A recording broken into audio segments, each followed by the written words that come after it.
মামলা হয়েছে, অনেকে জানেই না। যেমন আমার ঈশ্বরের 47 জন নেতা কর্মীর বিরুদ্ধে সাজা হয়েছিল, 9 জনের ফাঁসি, 25 জনের যাবজ্জীবন, 13 জনের 10 বছর জেল। পৃথিবীর ইতিহাসে এত বড় সাজা বিনা কারণে হয়নি, কোনো মানুষ মারা যায়নি। ছোটখাটো দু একটি ঘটনা ঘটেছিল, তারও আর পরম্পরায় ছিল। আগে ফজলুর রহমান পটলকে একদিন মিটিং করতে না যাওয়ার কারণে ওটা রেশ একটা ছিল।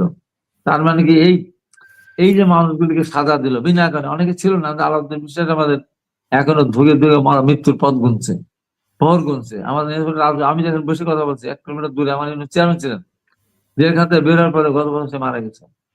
আমার টেনু ভাই জেলখানা থেকে তাকে মেরে ফেলা হয়েছে, মেরে মৃত্যু লাশ বেরোছে।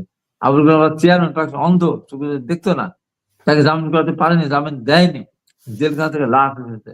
আমার ইউনিয়নের চেয়ারম্যান সাহেব লাইজু, সে বের হওয়ার কয়েকদিন পর মারা গেছে, খোকন কয়েকদিন মারা গেছে। আর আমাদের নেতা, প্রিয় নেতা, কিছুদিন পৌর বিএনপির সাবেক আহ্বায়ক মুক্তিযোদ্ধা আখতারুজ্জামান জেলখানাতে বের হওয়ার কিছুদিন পরেই উনিও মারা গিয়েছেন বিনা কারণে। এই সমস্ত লোকজনগুলি অনেকে জানতেনই না কি ঘটনা ঘটেছে, তখন তো মোবাইলের যুগ ছিল না। পরের দিন পেপারে হয়তো দেখেছে যে এখানে একটা সংঘর্ষ হয়েছে, ঘটনা ঘটেছে। এই যে তাদের জীবনের থেকে 5.5 বছর কেড়ে নিয়ে গেল, এটা কত বড় অপরাধ। সেই অপরাধ এটা যদি তো কেউ না বলছেন যে করে, আপনি বিনা অপরাধে যারা, কিন্তু হ্যাঁ বিনা অপরাধে যারা তাদেরকে, কিন্তু আমরা তো হ্যাঁ বিএনপির বিভিন্ন প্রচারণায় দেখতে পাচ্ছি, সেটাতে আওয়ামী লীগও পিছিয়ে নেই যে, এবং এনসিপির ব্যাপারেও আসে এইসব কথাবার্তা যে আওয়ামী লীগের প্রার্থী, আওয়ামী লীগের ভোটারদেরকে বিভিন্ন ভাবে প্রলোভন দেখাচ্ছে, বিভিন্ন কথা বলে। এবং বিএনপিরও আপনি ছাড়া, আপনি যেটা বলেছেন আমরা তো আপনার কাছে শুনলাম, কিন্তু এছাড়াও হারুনুর রশিদ যিনি এমপি ছিলেন সাবেক বিএনপির, তিনিও বিভিন্ন ভাবে, মানে ওনার একটা ভিডিও প্রকাশ হয়েছিল, তো সেটাও আমরা দেখেছি যে উনি বলছেন যে আওয়ামী লীগের সবাই ভোট, মানে ভোটার বানানোর জন্য এবং বিএনপিকে ভোট দেওয়ার জন্য এগুলো বলছে। তো এটা কি আপনি নৈতিকভাবে আপনি ঠিক মনে করেন কিনা আপনার জায়গায়? ওইটাই নৈতিক ভাবে আমি বলি যে আওয়ামী লীগ যারা করে তারা স্বাধীনতার পক্ষে শক্তি, জামাত যারা করে তারা স্বাধীনতার বিপক্ষে শক্তি, পরীক্ষিত বিপক্ষে শক্তি। আজকে দেশকে যে জায়গায় নিয়ে যাওয়া হচ্ছে, তো এটা তো আপনারা এখন বলছেন, যখন আপনাদের সাথে ছিল তখন তো আপনারা বলেন নাই যে ওরা না স্বাধীনতার বিপক্ষে আমরা শক্তি, কি আমরা তাদেরকে কি আমরা, না তাদের সাথে আমরা আমরা কি যাবো। না না আমরা কি বলেছি যে আওয়ামী লীগ আমাদের কাছে ছিল বলে তার স্বাধীনতা বিরোধী শক্তি ছিল না? আমরা জেনে শুনে জানেন, আওয়ামী লীগ যখন অন্যায় করেছে, যখন দুঃশাসন চালিয়েছে, তখন আওয়ামী লীগের বিরুদ্ধে ওই স্বাধীনতা বিরোধীরা, ওদেরকে নিয়ে আমরা একসাথে সরকার বিরোধী আন্দোলন আমরা করেছিলাম। আমরা তো এক দলে আমরা যাইনি, সরকার বিরোধী আন্দোলন আমরা করেছিলাম। তাদের শত্রু সেই সময় আওয়ামী লীগ, আমাদের শত্রু আওয়ামী লীগ। যারা ভোট দিচ্ছে না, মানুষের জনগণ ভোট পক্ষ দিচ্ছে না, তাদেরও দিচ্ছে না, আমাদের সেই কারণে আমরা ঐক্যবদ্ধ না। তাই কি আমরা ভুলে গেছি দেশে আওয়ামী লীগের শত্রু না? এখন আপনি আর আমি টকশো করছি একই ভাষায় একই কথা বলে। কেউ কি বললো যে হাবিব হাবিব আর হাসিনা বানু একসঙ্গে কথা বলা, দুজনের ছেলে অথবা দুজনের মেয়ে? কি বলবে? জামাত স্বাধীনতা বিরোধী, পরীক্ষিত, পরিষ্কার। সে আমার সাথে থাক আর যার সাথে থাক, শুধু তো কি জামাত আমাদের মুক্তিযোদ্ধারা সাথে তো এসেছে? যাচ্ছে আপনাদের সাথে, যারা ছিলেন যেমন মেজর আখতারুজ্জামান, তারপরে আপনাদের জোটে ছিলেন কর্নেল অলি, ওনারা তো বলছেন যে এখন আর আওয়ামী, মানে জামাত ইসলাম আর যুদ্ধ অপরাধী নাই, সেরকম যুদ্ধ অপরাধী নাই বলতে রাজাকার বলা যাবে না, ওরা নিজেদেরকে সেটা অনেক পরিবর্তন করেছে। না, সেইটা উনি তো আগে কি বলেছেন, উনি তো জামাতের সাথে বিএনপি জোট করেছিল, ওনার একটা আসনে জামাতকে নমিনেশন দিয়েছিল বলেই তো রাগ করে অনেক কথা বললেন, গুসা করলেন, মন্ত্রিসভা উনি স্থান পেলেন না 2001-এর পরে। 91 মন্ত্রিসভায় স্থান ছিল, কিন্তু 2001-এর মন্ত্রিসভা ওনার স্থান ছিল ওই কারণে। এখন উনি মুক্তিযোদ্ধা হয়ে উনি জামাতের পক্ষে গিয়েছেন।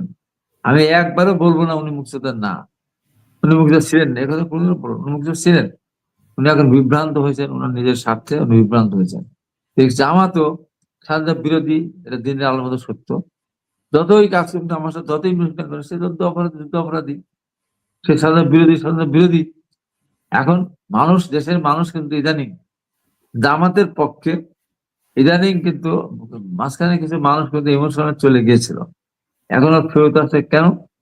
আর আওয়ামী লীগের নেতা কর্মী, আওয়ামী লীগের ভোটার, তাদেরকে জামাত অভয় দিয়ে তাদের বাড়িতে বাড়িতে বলছেন না, আমাদের দলে আসুন, কেউ কিছু বলতে পারবে না, আঙ্গুল তুলে তাকাতে পারবো না, যে বলে তার আঙ্গুল কেটে দেবো, বলেছিল তো। এখন সাধারণ মানুষ মুখ ফেরাচ্ছে কেন?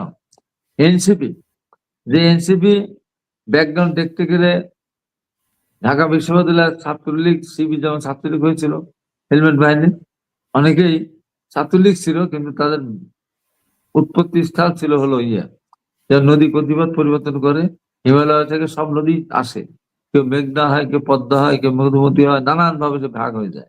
ঠিক তেমনি ভাবে ওরা ছাত্র শিবির থেকে এসে মাঝখানে ছাত্রলীগ হয়ে তারা এনসিপি হয়েছিল আন্দোলনের পরে, আবার তারা তাদের জায়গায় ফেরত গিয়েছে।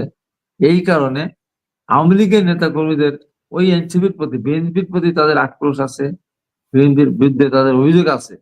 কিন্তু এনসিপি যদি সরাসরি ওই আন্দোলনের প্রথম অংশগ্রহণ করেছে, যদিও বিএনপি সহ অন্যান্য দল অধিক রক্ত দিয়ে আন্দোলন সফল করেছিল, তারপরে এনসিপি যখন জামায়াতের সাথে মিশে গেছে, তখন কিন্তু আওয়ামী লীগের নেতা কর্মীরা, যারা ভোটার, যারা এলাকায় আসে, যারা এখনো মামলা মোকদ্দমার ভয় পালায়নি, মানুষের মায়ের খাওয়ার ভয় পালায়নি, তার মানে তাদের সে বুকে সচ্ছল আছে যে আমি কোনো অন্যায় করিনি, সেই সমস্ত লোকগুলো যখন দেখছে যে এনসিপি আর জামাতের ভিতরে কোনো পার্থক্য নেই, হয়তো বা তারা এনসিপি কে ভোট দিবে না। জামাতের সাথে যখন গেছে, জামাত না গেলে জামাতকে ভোট দিয়ে তো কেউ কেউ, যেহেতু জামাতের সাথে শেয়ার ফেলে একসাথে নির্বাচন করেছিল, তারা ৯৪ সালে একসাথে আন্দোলন করেছিল বিএনপি পতনের, এসব কিছু মিলিয়ে আমাদের সাথে আমাদের ২-৩ দফা দহরম মরম হয়েছে, সেই কারণে দিতে পারতো। কিন্তু এনসিপি যোগ হয়েছে, তখন আওয়ামী লীগের মধ্যে আবার এনসিপি, এই অনৈতিকতা। এবং এরাই তো আমাদের সরকার পথের আন্দোলন শুরু করেছিল, শেষও করেছিল ওরা, যদি মাঝখানে অনেক শক্তি তাদের পক্ষে সমর্থন দিয়েছিল। যে কারণে এখন দেশের মানুষ মনে করছে কোনোভাবেই জামাতের হাতে ক্ষমতা নিরাপদ না। আমার এই বাংলার মানচিত্র তার পাল্টে দেবে। তারা কিন্তু তাদের প্রতিষ্ঠান জাতীয় সঙ্গীত মানে গায় না। এটা তো আপনারা বিএনপি বলছেন বা বিএনপি সমর্থিত যারা তারা বলছে, কিন্তু দেশের মানুষ কি সবাই এই কথা বলছে? দেশের মানুষ তো বলছে যে বিএনপিকে সব দেখা মানুষকে হচ্ছে বলবে বা না, জামাতকে না, দেখা হোক, এবং সবগুলা বিশ্ববিদ্যালয়ে যে হারে মানে জয়লাভ করছে শিবির, সেটাতে করে আর জাতীয় নির্বাচনের ফলাফলও তো ভিন্ন হয়ে যেতে পারে। না, জাতীয় নির্বাচনের ফলাফল ভিন্ন হবে না। কারণ হলো ওখানে তো ক্যাম্পাস কেন্দ্রিক রাজনীতিটা ছিল, হল কেন্দ্রিক রাজনীতি ছিল, লেখাপড়ার ব্যাপার ছিল। ছাত্রদল করে লেখাপড়া শেষ করতে পারে নাই শত শত না হাজার হাজার, আর ছাত্র শিবির করে ছাত্রলীগের সাথে মিলেমিশে তারা ভালো রেজাল্ট করেছে, হলের খাবার খেয়েছে, সাবসিডির খাবার খেয়েছে তারা। এখানে তো তা না, এখানে মাঠে জামাত অত্যাচারিত হয়নি, আওয়ামী লীগ অত্যাচারিত হয়েছে।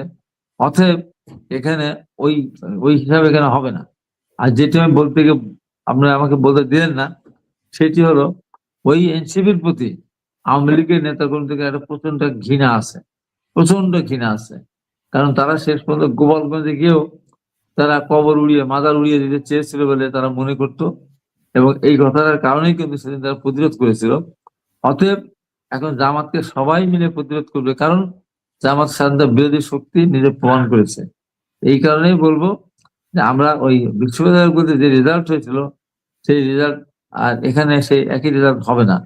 তাছাড়া ব্যক্তি বিশেষে কিছু জায়গায় হয়তো আমাদের কেউ কেউ কাজকর্ম করে এগিয়ে যেতে পারে, আলটিমেট তাদের খুব ভালো করবে সব জায়গাতেই, এটি মনে করার কোনো কারণ নাই।